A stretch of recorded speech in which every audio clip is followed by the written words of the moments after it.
अस्सलाम वालेकुम। आप इस सीरीज़ की वीडियो में आप सबको खुशामदीद। अगर आपको वीडियो अच्छी लगे तो लाइक, शेयर और सब्सक्राइब करें और बेल आइकन पर क्लिक करना ना भूलें। शुक्रिया।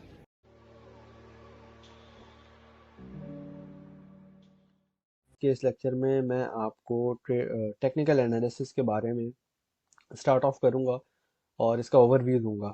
ठीक है, तो सबसे पहले मेरे दोस्तों, अगर आप लोगों ने ट्रेडिंग व्यू पे अकाउंट नहीं बनाया हुआ तो ये नाम है, ये वेबसाइट है, इसको गूगल कर लो, tradingview.com लिख लो, ये यहाँ पे जाके अकाउंट साइन अप कर लो आप। ठीक है, साइन अप करने के बाद आप जो है क्रिप्टो करेंसीज के सारे एनालिसिस कर सकते हो, टेक्निकल वाले। ठीक है, टेक्निकल एनालिसिस कर सकते हो।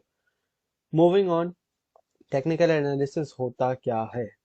अगर ये बेसिक इसकी डेफिनेशन पूछे भाई, तो ये टेक्निकल एनालिसिस आपको बेसिकली किसी भी कॉइन के बारे में, किसी भी चीज़ के बारे में, जिसका भी टेक्निकल एनालिसिस आप कर रहे हो, बिटकॉइन, इथेरियम वगैरह वगैरह, गोल्ड का भी कर सकते हो, दूसरी चीज़ों को भी कर सकते हो।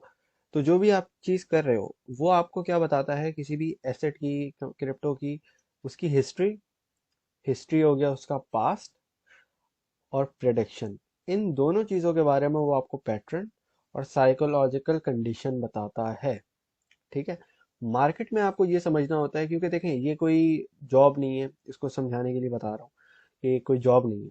जॉब में होता है ना भाई, आपको, आपने एक चीज़ सीख ली, वही चीज़ आपने 9 to 5 करनी है। लेकिन एक जब आप बिजनेस में होते हो तो वहाँ पे आपको लेट से 24/7 जो है कुछ ना कुछ नया ऊपर नीचे हो जाता है, कोई नया चैलेंज आ जाता है, कहीं नया आपको कुछ करना पड़ता है, कुछ करना पड़ता है। तो आपका एक माइंडसेट जो है एक्टिव होना चाहिए। ठीक है, डल माइंडसेट नहीं होना चाहिए।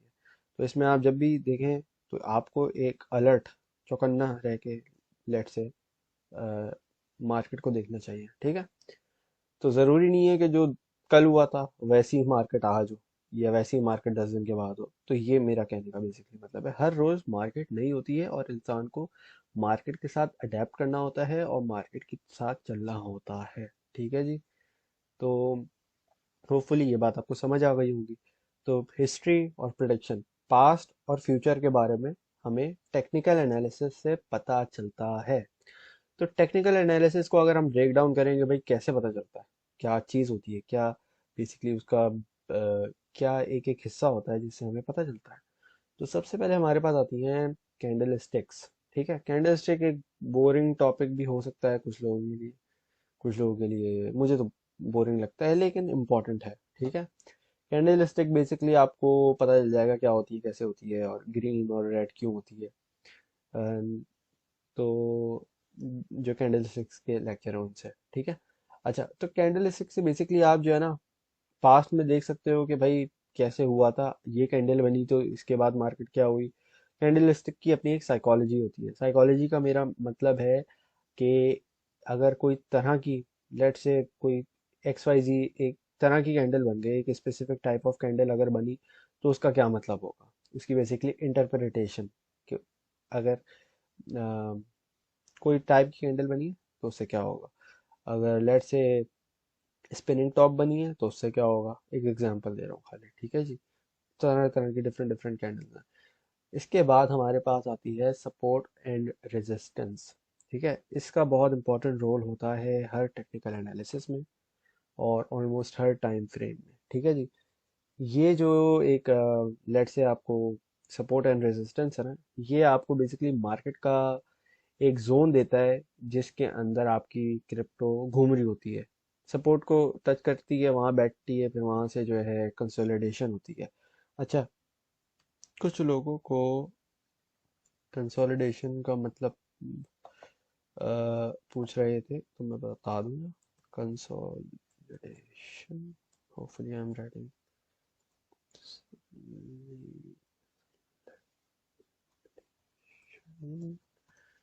थी, थे, मैंने इसकी स्पेलिंग लिखी है, नहीं, ओके जी, खैर। कंसोलिडेशन, कंसोलिडेशन का बेसिकली मतलब होता है जब भी आपकी मार्केट जो है ना ना ही ऊपर जा रही होती है ना ही नीचे जा रही होती है, बट मोस्ट लाइकली ऊपर ब्रेकआउट होने के उसमें होती है, प्रोसेस में। ठीक है, तो वहां से वो ब्रेकआउट होता है और आपका प्रॉफिट मिलता है। तो कंसोलिडेशन का ये मतलब होता है, मैंने सोचा इसी वीडियो में बता दूं ताकि पता चल जाए।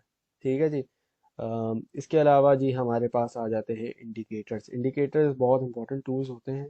ठीक है, इंडिकेटर्स बेसिकली अगेन कैंडल्स को फॉलो करते हैं, ठीक है।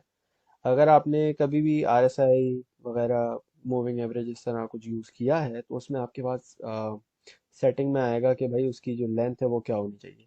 लेंथ का बेसिकली मतलब होता है कि जो पिछली कैंडल्स बनी हुई है ना, कैंडल की बॉडी जो बनी हुई है, वो कितनी इंक्लूड करनी है उस इंडिकेटर के अंदर, ठीक है। तो अगेन, इंडिकेटर्स टूल होते हैं जो कि बिल्ड अपॉन होते हैं कैंडल स्टिक पे, ठीक है। कैंडल स्टिक के पैटर्न्स पे नहीं, सिर्फ कैंडल स्टिक पे। और जी इसके अलावा टाइम फ्रेम्स, ठीक है। टाइम फ्रेम्स बहुत इंपॉर्टेंट चीज़ है। अगेन, आपको जब भी अगर आप स्विंग ट्रेड्स ले रहे हो, आपकी लेट से एक हफ्ता ट्रेड खुली हुई है, 10 दिन खुली हुई है, जो भी, कुछ लोग ऐसा करते हैं कि भाई वीकली के वीकली नहीं, डेली या 3 डे की चार्ट्स देखते हैं, ट्रेड्स खोल के रखते हैं, उनके 2-2 महीने ट्रेड्स खुली रहती है, और वो यहाँ से शुरू होते हैं, नीचे से वो ऊपर तक जाता है, और उनकी वो प्रॉफिट चल रहा होता है। उनको छोटी मोटी फ्लक्चुएशन से फर्क नहीं पड़ता।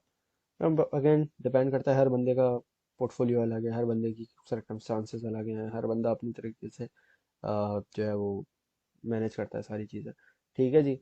तो टाइम फ्रेम्स, मेरा कहने का मकसद है कि टाइम फ्रेम्स बहुत इंपॉर्टेंट चीज़ है। जो चीज़ 15 मिनट के टाइम फ्रेम में आपको नज़र आए, वो जाहिर सी बात है नहीं नज़र आएगी आपको 1 डे के टाइम फ्रेम में, क्योंकि कहाँ 15 मिनट, कहाँ 24 घंटे।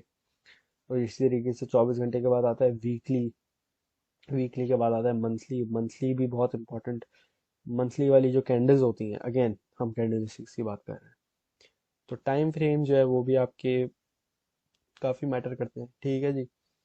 और टाइम फ्रेम्स का बेसिकली मतलब होता है, जब अगर लिखा हुआ हो ना 5 मिनट, तो वो 5 मिनट की एक कैंडल दिखा रहा होता है आपको। 1 घंटा अगर लिखा हुआ है टाइम फ्रेम पे, तो वो 1 घंटे की एक कैंडल बनी हुई होगी कि भाई 1 घंटे में इस कैंडल की किस तरह की मूवमेंट हुई, और फिर जो उसका पैटर्न बनेगा, फिर उससे क्या आप प्रिडिक्ट कर सकते हो आप अगले घंटे में, ठीक है। इसी तरीके से ऑब्वियसली पिछली अगर 10 कैंडल अगर आप देख रहे हो, और 10 कैंडल आपको बुलिश नज़र आ रही है या बेरिश नज़र आ रही है, जो भी, तो उससे आप आगे का भी प्रेडिक्ट कर सकोगे, भाई आगे क्या हो रहा है, नीचे जा रही है, ऊपर जा रही है मार्केट, क्योंकि आपके पास टूल है, ठीक है जी। अच्छा जी, एक इम्पॉर्टेंट चीज़ इसका हिस्सा नहीं है, लेकिन एक वेरी इंपॉर्टेंट, बगैर फंडामेंटल एनालिसिस के क्रिप्टो करेंसी फेल है।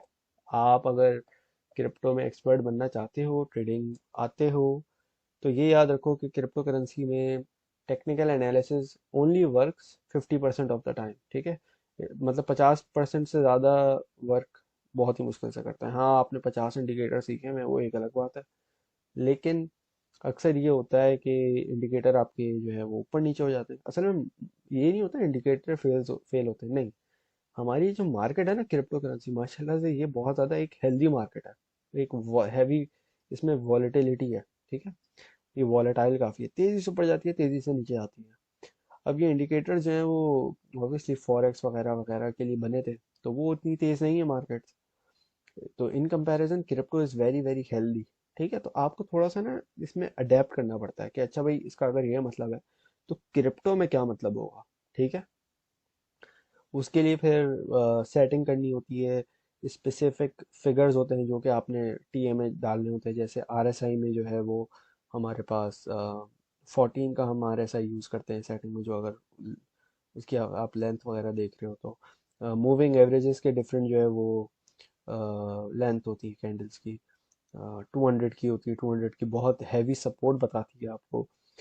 200 के अलावा 55 की एक इम्पॉर्टेंट होती है, इसी तरीके से और भी होती है, ठीक है जी। और लेकिन फंडामेंटल एनालिसिस के बगैर TA is not always successful. 50 to 70% success rate है, ठीक है। तो फंडामेंटल भी बहुत इंपॉर्टेंट चीज़ है, ये भी सीखना इंपॉर्टेंट है, ठीक है। अच्छा, ये दो चार दो दो पॉइंट्स हैं। पहला पॉइंट मैंने नोट, ये बहुत इंपॉर्टेंट चीज़ है, ठीक है। टिप दे रहा हूँ, इट्स अ टिप, ठीक है, इस लेक्चर की टिप। पहली टिप ये, आपने कभी भी $100 है, $1000 है, $10 लाख है, ये नहीं करना कि आपने सारी प्राइस एक, आई मीन सारा फंड एक ही प्राइस पे आपने लगा दिया। लेट से कोई कॉइन है 10 रुपए का, एग्जाम्पल दे रहा हूँ, भाई उसकी बाइंग प्राइस है 9 रुपए, लेकिन फिर वो ना नीचे भी आ सकता है 7 रुपए पे। तो 9 रुपए से 7 रुपए अच्छा खासा फर्क है। अगर आप उधर वैसे देखो तो आपके 100 रुपये आपके हो सकता है 80 रुपये हो जाए, अगर वो 9 रुपये से 7 रुपये पे है। ठीक है। और सेलिंग पॉइंट है 12 13 14 इस तरह। तो आपने क्या करना है कि अपना जो फंड है वो डिवाइड करना है। ठीक है। Portfolio management is very important. अगर आपने अपनी सारी की सारी जमा पूंजी एक ही उसमें पॉइंट पे लगा दी, पूरा पोर्टफोलियो एक ही पॉइंट पे लगा दिया, तो जब वो नीचे आएगा तो आपके पास तो कुछ नहीं होगा और आप देख के अपना पोर्टफोलियो पैनिक करोगे। तो हमेशा आपने ये देखना होता है, एक अच्छा ट्रेडर हमेशा दोनों तरफा की मार्केट देखता है। ठीक है। नीचे जाता है, नीचे जाती है, तो वो कंडीशन भी देखता है कि नीचे जाएगा तो कितना जाएगा, ऊपर जाएगा तो कितना जाएगा। एक रिस्क और रिवॉर्ड रेशियो हमेशा नज़र में रखना चाहिए जितनी भी आपकी ट्रेड्स होती हैं। इसके ऑब्वियसली आपको इसको मैनेज करना आना चाहिए और पैनिक नहीं करना चाहिए। क्रिप्टो करेंसी, यहाँ पे मैं एक इम्पॉर्टेंट, वेरी वेरी इंपॉर्टेंट चीज़ अगर मैं लिख दूँ तो वो यही होगी कि crypto is a game of patience. जिस बंदे के पास सब्र है ना वो इसमें चीता बन सकता है। ठीक है। तो ये एक बहुत ज़्यादा इम्पोर्टेंट चीज़ है। इसके अलावा हमारे पास एक और जो बहुत इम्पोर्टेंट रूल है, TA wise, technical analysis wise, वो ये है कि never only use a single indicator for any trade. भाई आपको 110% भी श्योर है ना एक इंडिकेटर का, आपने at least at least at least use 3 indicators. मैं ये नहीं बोल रहा कि अभी यहाँ पे 3 इंडिकेटर देखो और आप एंट्री ले लो, नहीं। इसके अलावा आपको एक्सपीरियंस भी चाहिए होता है और इसमें प्रैक्टिस भी चाहिए होती है। कॉपी पेन पेपर से, pen use pen and paper, use pen and paper to practice. ठीक है। Let's say take 10 trades for practice. मतलब आपने कोई भी एक प्रेडिक्शन की, पेन पे लिख दिया बाय एंड सेल। ठीक है। बाय एंड सेलिंग का पॉइंट लिख दिया। भाई आपने लिखा मैंने 10 रुपए में खरीदा, एग्जांपल दे रहा हूँ खाली समझाने के लिए, 10 रुपए में खरीदा, 12 रुपए में बेचा। कोई दूसरा कॉइन आया, आपने 50 रुपए में खरीदा, 55 पे बेचा, फलाना फलाना इस तरह करके किया। एट दी एंड अगर आपका सक्सेस रेट ज़्यादा है, if your success rate is over 70%, 70%, मतलब अगर आपने 10 ट्रेड लिए उसमें से 7 ठीक है। ठीक है। 7 ठीक है, तो उसमें से फिर आप क्या कर सकते हो, छोटे से फंडे थोड़ा सा, 5% अपने पोर्टफोलियो का। लेट्स से अब अगर आपके पास $100 है, $100 में $5 वो बाइनेंस एक्सेप्ट नहीं करता। अगर आप बाइनेंस में ट्रेडिंग करें वो $10 बोलता है। ठीक है। तो $10 अगर आपके पास हैं तो आप $10, $11 कर लो, $11 की एक ट्रेड ले लो। लेकिन क्या, उसको कंफर्मेशन आपने कम से कम 3 इंडिकेटर्स यूज करने हैं। ठीक है। ये चीज़ बहुत इंपॉर्टेंट है। और उसके अलावा आपने फंडामेंटल एनालिसिस भी देखना है कि भाई मार्केट क्या है, हिसाब किताब क्या चल रहा है, कॉइन की न्यूज़ आ रही है, कॉइन का क्या है, वो भी आगे लेक्चर्स में बताया जाएगा। लेकिन ये बस होपफुली इससे गाइडेंस के लिए बता रहा हूँ कि ये जो चीज़ है ना, एटलीस्ट यूज 3 इंडिकेटर्स, और कभी भी एक इंडिकेटर को देख के ट्रेड नहीं लेनी है आपने। ठीक है। Never use only a single indicator for any trade. और ये प्रैक्टिस के लिए आप देख लो, पेन पेपर पे लिखो, take 10 trades for practice, buy and sell note down करो, सक्सेस रेट है, then take then take one one small trade of one take small one small trade. हाँ बस, $10 की ले लो, $11 की ले लो। हाँ, आपके पास $2000 का फंड है तो आप उसमें $50 यूज कर लो। ये नहीं कि $2000 तो उसका 10% यूज करना है, नहीं। जितना छोटे से छोटा हो ना, पहले आप प्रैक्टिस करो। ठीक है।